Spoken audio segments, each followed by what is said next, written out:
Hey there, and welcome.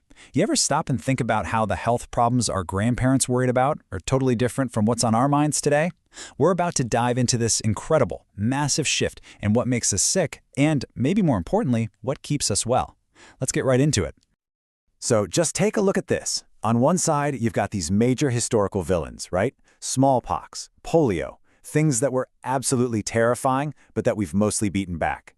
And then on the other side, well, that's what we're all talking about now. Things like diabetes and anxiety. Seriously, when was the last time you worried about catching smallpox? Now, think about how often you hear about managing these modern, lifestyle-driven conditions. The difference is just staggering. And that, of course, leads us to the big question. Why? Why the huge switch-up?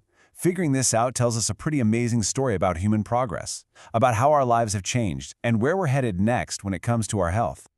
Okay, so before we can really unpack this whole shift in diseases, we've got to get on the same page about something really fundamental.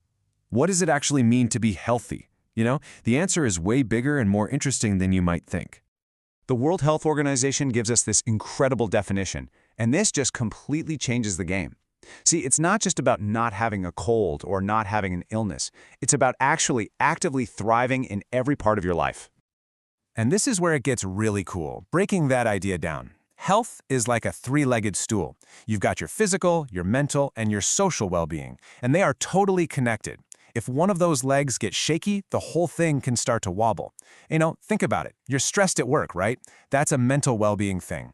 But it can wreck your sleep, and suddenly, bam, it's a physical health problem. It's all one big system. All right, so now that we're all on the same page about what healthy even means, let's look at the flip side, disease. Turns out we can pretty much split all diseases into two main categories. And understanding this is the key to unlocking that whole then versus now mystery. First up, let's meet the villains from all those old health stories. Pathogens. These are the tiny troublemakers. Bacteria, viruses, fungi. You can just think of them as outside invaders, trying to break into our bodies and cause chaos. And this table just lays it all out so clearly. On one side, you have communicable diseases. These are the ones caused by those pathogens we just talked about. They spread, you can catch the flu from someone. But on the other side, you've got non-communicable diseases, or NCDs. You don't catch these. They're tied to our genetics, our environment, and crucially, our lifestyle. You can't catch diabetes from a sneeze, right? So, now that we know the difference, we can zoom in on the challenges that are really defining our time. And yet, the battle has moved almost entirely over to the non-communicable side of things. I mean, just let this sink in for a second. This is huge. For pretty much all of human history, our biggest killers were plagues, infections, things we could catch. But today, the whole battlefield has shifted.